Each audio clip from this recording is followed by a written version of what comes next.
ওই প্রভিশনটা রাখতে হবে। কি রাখতে হবে? যে আমি যদি ক্ষমতায় যাই তাহলে আমি এটাও রাখবো যে আর্টিকেল 70-র মাধ্যমে কনস্টিটিউশনাল অ্যামেন্ডমেন্টটাকে বন্ধ করা যাবে না। যদি একজন মানুষ চায় তাহলে আমার সবগুলো এমপির সেই একই লাইনে ভোট দিতে হবে। একজন মানুষ যদি চায় কনস্টিটিউশন চেঞ্জ করার জন্য, তাকে সেই অথরিটিটা আমরা দিয়ে রাখতে চাই। So that's the scenario there, right? So lower হাউসে আমার কনস্টিটিউশনটা অ্যামেন্ডমেন্টটা বন্ধ করার ক্ষেত্রে ওই রাস্তাটা আমরা বন্ধ করছি। সেকেন্ড পথে তার যাওয়ার উপায় নেই, তাহলে তখন ওকে ঠিক আছে, সে কনস্টিটিউশন পরিবর্তন করতে চায়, এখন আমরা আপার হাউসে যাচ্ছি। আপার হাউসে আমরা চাচ্ছি, আপার হাউসের উদ্দেশ্যটা কি? আপার হাউসে আমরা যখন পিআর বলছি তখন একটা লার্জার, যারা স্মলার রিপ্রেজেন্টেটিভ তাদেরকেও আমরা এখানে আনতে চাই, কারণ আমি যদি ফার্স্ট 5টা পোস্ট হয় সেখানে তাদেরকে আনতে পারি না। এখন আপার হাউসে যে আমরা বলছি যে আমরা 51% সিম্পল মেজরিটিতে আমরা কনস্টিটিউশনটা অ্যামেন্ড করতে চাই, সেখানে তা না হলে হবে না। ওইখানে একটা আলোচনা যেটা আসছে, আমি একটু শেষ করে ফেলি তারপরে। ওইখানে একটা আলোচনা যেটা আসছে সেটা হচ্ছে, শাহান ভাই ওইখানে আমাদের স্ট্যাটিস্টিক্সটা দিয়েছেন যে ওইখানে এক বড় দলের চাওয়াটা হচ্ছে যদি কোনো দল 5% পর্যন্ত ভোট না পান তাহলে তারা আপার হাউসে যেতে পারবেন না। তাহলে তখন কি হবে? সেই যে সংখ্যাটা আসবে তাদের ভোটটা, এটা রিডিস্ট্রিবিউটেড হবে যারা বড় বড় দলের মধ্যে। লেটস সে আমি যদি 40% ভোট পাই, তার মধ্যে 8% লাস্ট নির্বাচনে ছিল স্বতন্ত্রদের কাছ থেকে। এইবার অনেকের এক্সপেকটেশন হচ্ছে স্বতন্ত্রদের মধ্যে ভোটার সংখ্যা তার থেকে বেশি হতে পারে, রাইট? সাথে আবার যেখানে থাকছে যে ছোট ছোট দল যাদের 5%-এর কম পাচ্ছে, তাদেরটাই আবার বড় দলের কাছে যাচ্ছে। এখন আপনারা একটু ক্যালকুলেট করে বলেন, যদি কোনো দল ইভেন 40% ভোট পায়, তার কি 50%-এর বেশি চলে যাবে রিডিস্ট্রিবিউশনের মাধ্যমে? এগেইন তাহলে আমরা আপার হাউসে বলছি, এগেইন আমি কনস্টিটিউশন পরিবর্তন করতে চাই, লোয়ার হাউসে একজনের উইলের কারণে আমি কনস্টিটিউশন পরিবর্তন করার এই প্রভিশনটা আমি রাখতে চাচ্ছি। আপার হাউসে আমরা এই সুযোগটা আর রাখবো না, কারণ আমরা 5%-এর কম পেলে তাদেরকে আমরা ফেলে দেব। তাহলে যেটা দাঁড়াচ্ছে, we are back to square one. একজন মানুষ যদি চায় আমাদের কনস্টিটিউশনটা পরিবর্তন করে ফেলতে পারে। 5% ব্যাপারটা মধ্যে আসে নাই, এটা প্রথম আসছে, এটা 5%-এ এটা প্রপোজালে আছে, আপনারা একটু রিসার্চ করলে পাবেন কোন বড় দল এটা প্রপোজ করেছে। আমি নামটা আজকে একটু কম বলতে চাচ্ছি, হ্যাঁ। সো এইটা হচ্ছে এই পর্যন্ত। এখানে যদি 3%-ও হয়, একটু ক্যালকুলেট করবেন যে কত পার্সেন্ট যে রিডিস্ট্রিবিউশনের পরে সেটা 51%-এর উপরে চলে যাবে।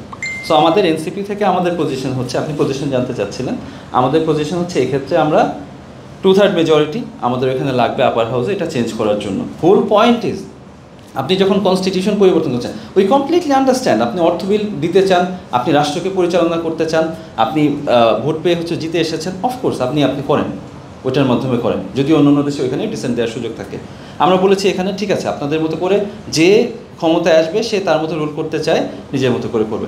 বাট কনস্টিটিউশনাল অ্যামেন্ডমেন্ট তো একটা পার্টির চাওয়ার ভিত্তিতে হওয়া উচিত না, এটা ডেঞ্জারটা আমরা দেখেছি। সো এখানে I think good sense should prevail, আমাদের সবারই এক্ষেত্রে একমত হওয়াটা প্রয়োজন।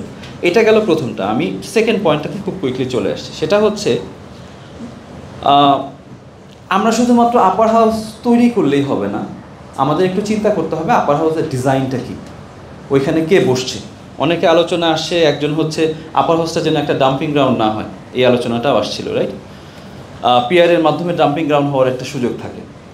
এই জন্য এনসিপি থেকে আমরা গতদিন কনসেনসাস কমিশনে আলোচনা করেছি। আলোচনা করার সময় আমরা যেটা বলেছি যে দেখেন, ওই 1% যারা ছোট ছোট দল তাদেরকে তো রাখতেই হবে। সেকেন্ড হচ্ছে নির্বাচনের আগে এই রাজনৈতিক দলগুলো যেন তাদের লিস্ট প্রকাশ করে যে আমরা নির্বাচিত হলে আপার হাউসে এই মানুষগুলো সংসদে যাবে। কেন আমরা বলছি এই লিস্টটা প্রকাশ করার কারণ, কেন এটা ইম্পর্টেন্ট, এটা আমরা ব্রাশ সাইড করাটা কেন আমাদের জন্য ডেঞ্জার হবে? জাস্ট একটা আপার হাউস তৈরি করলেই হবে না, আমাদের ওইখানে কোয়ালিফাইড মানুষগুলো দিতে হবে, এখানে একটা অ্যাকাউন্টেবিলিটি দরকার আছে। সো আপার হাউসে আমরা বলছি যে নির্বাচনের আগে আপনি লিস্টটা প্রকাশ করেন, 1 থেকে 100 এগুলো হচ্ছে আমার আপার হাউসে এমপি হওয়ার লিস্ট। আমি যদি জিতে আসি তাহলে এই মানুষগুলো আমার পার্লামেন্টে যাবে। This is a very basic minimum, যাতে করে যে মানুষ ভোট দিচ্ছে, আমরা যখন আপার হাউস লোয়ার হাউসের দুটো জায়গায় একটা ভোট কাউন্ট করছি, তার মানে একজন মানুষ একবার ভোট দিচ্ছে, তার ভোটটা 2বার কাউন্ট হচ্ছে, একটা হচ্ছে লোয়ার হাউসের জন্য, আবার হচ্ছে আপার হাউসের জন্য। তো এখন আপার হাউসে সে যাকে ভোট দিচ্ছে জানেন আমি কাকে ভোট দিচ্ছি, আমি একটা মার্কাকে ভোট দিচ্ছি। আমি যখন মার্কাকে ভোট দিচ্ছি তারপরে পার্টি প্রধানরা ঠিক করছে আমি এখানে কাকে কোন ইন্টারেস্টের ভিত্তিতে ওইখানে দিব। মঞ্জু ভাই বলেছেন, হ্যাঁ মঞ্জু ভাইরা শুনেছেন যে হচ্ছে ওইখানে কেমন পরিকল্পনা চলছে, কাদেরকে তারা ওইখানে দিতে চায় ছোটো ছোটো দলগুলোকে ম্যানেজ করার জন্য। একই বিষয় আমিও ইকো করতে চাই আর কি, আমরা ওইটা শুনেছি, বাট এটা ধরেন আমার প্রমাণ দিয়ে এটা বলা মুশকিল বা বলা উচিত হবে না ওই জায়গায়, হ্যাঁ। সো এই জায়গায় it's important for us to understand যে আপার হাউসে আমরা যদি এখানে ক্রনিগুলো না চাই, স্পেশাল ইন্টারেস্টের গ্রুপগুলো যদি এখানে না চাই, আমরা যদি সত্যিকারের রিপ্রেজেন্টেটিভ চাই, তাহলে লিস্টটা প্রকাশ করা কতখানি গুরুত্বপূর্ণ। আদারওয়াইজ আমরা একটা আপার হাউস তৈরি করলাম। আরেকটা জিনিস এখানে ইম্পর্টেন্ট, আপার হাউসে একটা প্রপোজাল ছিল যেখানে 30% ওমেনের রিপ্রেজেন্টেটিভ পার্টিকুলার দিতে হবে, সেটা ওইখান থেকে ফেলে দেওয়া হয়েছে একদম প্রথম অধিবেশনই। আপার হাউসে আমরা কাকে পাঠাচ্ছি, এটা আমার কনসেন্সাস কমিশনে হাসিব ভাই একটু চোখ কুচকাচ্ছেন, লাস্ট যে আলোচনাটা হলো সেদিন তো আমাদের ওইখান থেকে আমাদের সভাপতিরা বললো যে এটাতে কনসেন্সাস আগে নিয়ে আমরা অন্য বিষয়গুলো নিয়ে আলোচনা করবো, নারীদের রিপ্রেজেন্টেটিভের ব্যাপারে। সো ওইখানে ওইখানে আমরা কোনো গার্ডরেল লাগছি না, ওইখানে 100 জন মানুষ জাস্ট বসবে, তাদের ক্রাইটেরিয়া কী হবে, কিসের ভিত্তিতে বসবে, তারা আগে থেকে মানুষের জানার অধিকার আছে কিনা, এইসব বিষয়ে আমরা কোনো আলোচনা হচ্ছে না। নাগরিক coalition is in a very good place এই বিষয়গুলো নিয়ে আলোচনা করার জন্য। আমরা যখন বলেছি, আমার মনে হচ্ছে আলিরাজ স্যার হচ্ছে কনসেন্সাসের জন্য একটু উদ্গ্রীব, আমাকে বলছিল যে এত বেশি ভালো ছিল হয়তো পাওয়া যাবে না, বাট এইগুলো না পেয়ে যদি একটা আপার হাউস পাই তাহলে আমরা কি পাবো সেটা নিয়ে আমার সন্দেহ রয়েছে আর কি। এটা অন দ্য রেকর্ডই থাকছে, ভবিষ্যতে হয়তো আমরা দেখতে পারবো। লাস্ট পয়েন্টটা চলে আসে, এটা আমার নাগরিক কোয়ালিশনের বন্ধুদের উদ্দেশ্যে। একটা হচ্ছে আপনারা এপিপিসি প্রপোজ করেছেন, আমরা এটাকে সাপোর্ট করেছি কন্ডিশনালি। কন্ডিশনালটা কোন জায়গায় আসছে হিসাবটাকে আমি সেটা একটু ব্যাখ্যা করি। এনসিসির বর্তমান যে স্ট্রাকচার, এই স্ট্রাকচারটা নিয়ে অনেকের অনেক আলোচনা আছে যে এখানে চিফ জাস্টিস থাকলে কী কী আমাদের রিস্কগুলো আছে, তারপর এখানে রাষ্ট্রপতির ক্ষেত্রে আমাদের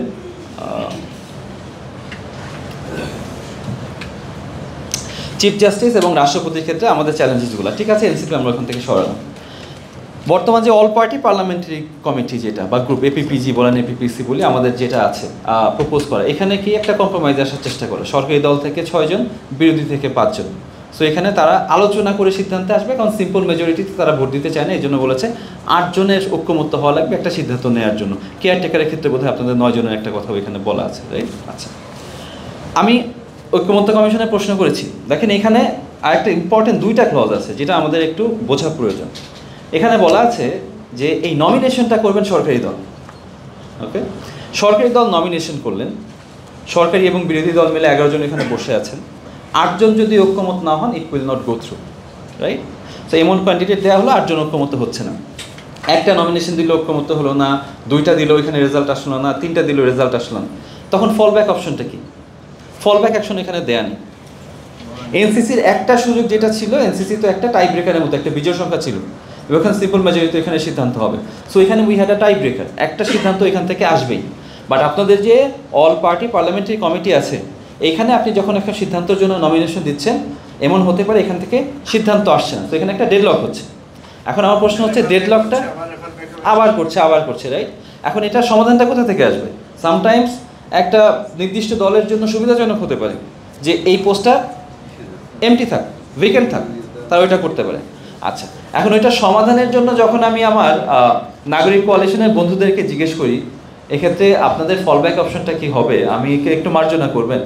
অনেক সময় কিছু প্রপোজালের ক্ষেত্রে ওনাদের কাছ থেকে আমি একটা সুর পাই যে এটাকে বিএনপি অ্যাগ্রি করবে। সো ওনাদের অনেকগুলো চিন্তা ইজ কন্ডিশনাল অন এটাকে আসলে বিএনপি অ্যাগ্রি করবে কিনা। এক্ষেত্রে হাসনাত কাইম ভাই খুব সুন্দর একটা কথা বলেছেন, আমি ওনার কাছে রেফার করবো আর কি।